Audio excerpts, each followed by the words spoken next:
Hello and welcome to the Diabetes Army Rebuild podcast. My name is Dan. I am a type 2 diabetic and have managed to put my type 2 diabetes in remission. And this is a podcast where I'm trying to create some knowledge, some awareness, some positivity in the type 2 diabetes community, and just kind of get it going from there. So to be clear, I am not a medical professional. I'm not a doctor. I'm a guy that's just, I have type 2 diabetes, managed to put it in remission.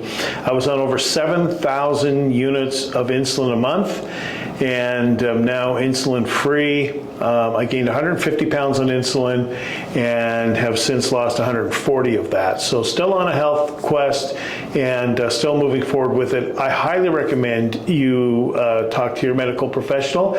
I'm telling you things here that have worked for me or information that has been proven by peer-reviewed studies over time. And this is sort of what we're looking at when it comes to type 2 diabetes, pre-diabetes, things of this nature. So that's the whole purpose of this podcast, and I hope that you'll follow along. Of course, I'm on Instagram, TikTok,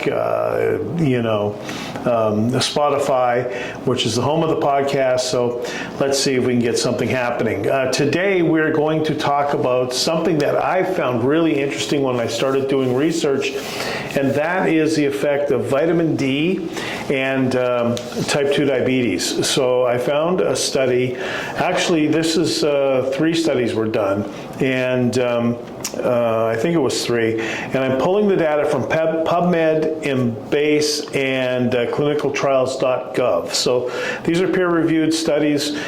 These aren't bro science. This is the real deal. And let's talk about the effect of vitamin D on prediabetes. That's the risk of type 2 diabetes for people with prediabetes. A systematic review and meta-analysis of individual participant data from 3 random clinical trials. All right, so that's what we're working with.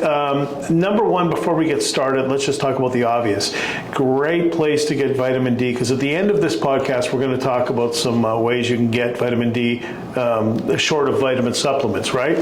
But number one is the sun, just getting in the sun. And if you get out there in the morning, if you ever listen to the Huberman Lab, Andrew talks a lot about getting the sun in your eyes first thing in the morning, set your circadian rhythm for the day. It's going to help with your sleep patterns and everything else. There's so many studies that have been done on the effects of even things like sleep and type 2 diabetes. Matter of fact, we've done podcasts on them. You can go back and find those in my system. So these were 3 studies. Let's see, they were done via oral vitamin D versus placebo on onset diabetes with adults with prediabetes. And by the way, these were done with newly diagnosed prediabetics.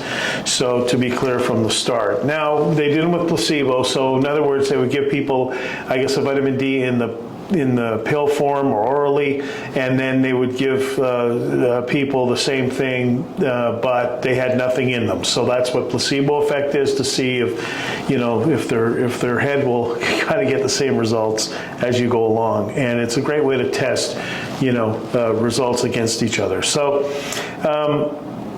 let's see, the primary outcome was timed event for new onset type diabetes, right? So pre-diabetes, and what were the odds of them heading into full-blown type 2 diabetes. Let's talk about something else just briefly for a second, just so you understand.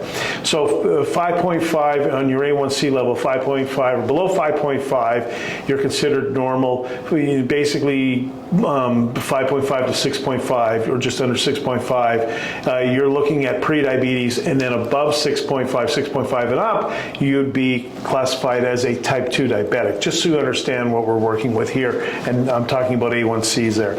Okay, so with that said, they did the 3 randomized trials, and vitamin D reduced the risk for diabetics by 15%. Now that's pretty big. In adjusted analysis with a 3-year absolute risk coming down 3%. With some of these people, there was up to a 76. Did I see that right? 75%, 76% reduced risk of getting diabetes with the vitamin D. Now, I wasn't aware of how effective vitamin D was in the role of pre-diabetics to type 2 diabetics, but this study is really, really interesting. Vitamin D increased the likelihood of regression to normal glucose regulation by 30%. Let me repeat that. Vitamin D increased the likelihood of regression to normal glucose regulation by 30%. That is huge.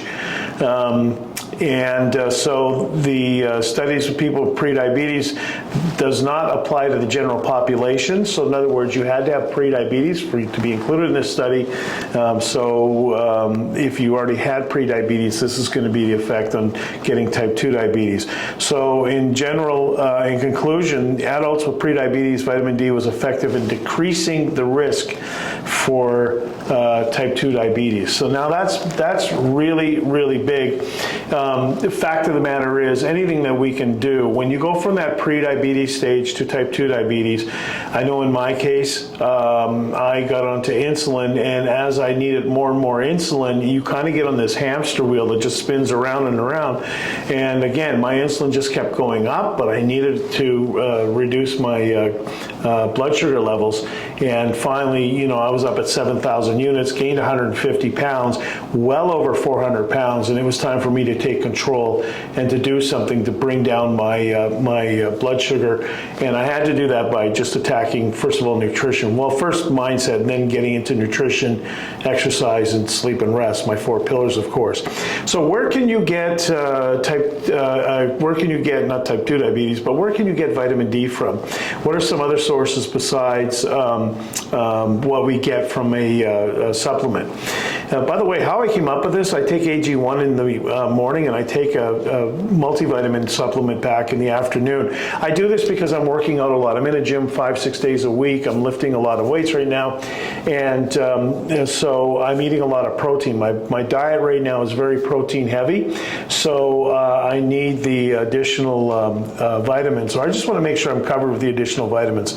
So where can you get this in a natural state? So fatty fish, egg yolks, tuna, fortified dairy products, when they announce that they're fortified, things like yogurt, cheese, cod liver oil, beef liver, pork, mushrooms, shrimp, oysters, caviar, if you're traveling in that circle. We said cheese, crab. The recommended dosage is 600 to 800 IUs of vitamin D, so you can kind of go with, depending on what you're doing. I would highly recommend, as I say all the time, check with your doctor, your medical professional, and see where you might be at with this. I mean, are you getting enough? Could it have any effect on you? If the study, to be clear, wasn't about people with type 2 diabetes, it was the pre-diabetes leading up to it. So I'm a big believer in anything you can do to prevent it. When you first become a pre-diabetic, often what they're going to do is put you on glucophage or metformin, and as you go along, as in my case, once you cap out at a level there, right, you're going to come to the level, and if it's not really being effective with your blood sugar, then often your next step is going to be insulin, and let alone natural habits such as nutrition and exercise and stuff. But from a medical perspective, it would be insulin, and then once you get on insulin, that's when a lot of things change. And I'm always cautious with people and tell them, if you're a pre-diabetic and you can get proactive on your health before you get to the insulin level, please do it, because that's a game changer, and it's hard to work to get that blood sugar down once you start getting into the insulin sphere. And I know, because I had to do it. So it's so important you have a good doctor. I say this time and time again. Make sure your doctor's, on the wall, he's got a calendar that says 2024. He's not trying to give you direction off the old food pyramid, for example. Times have changed, science has changed, and you have to have a doctor that's kept up with it. If it's an old school doctor that hasn't, you just need to get away from it. Remember one thing, and I've got a Facebook group that we've got a lot of followers in, And it's amazing how many people have actually changed their doctors because I say this time and time again. You don't work for your doctor works for you. So make sure you get the very best you can get. You take care of your car, you get preventive with your car, you change your oil, make sure you're getting your blood work done, make sure you're getting with great medical professionals. And you might have 2 or 3 different doctors helping you out on your journey. That's okay. Just make sure you're getting the best you can possibly get. So this might be a good conversation to have with your doctor as far as vitamin D and type 2 diabetes. I wasn't aware of this.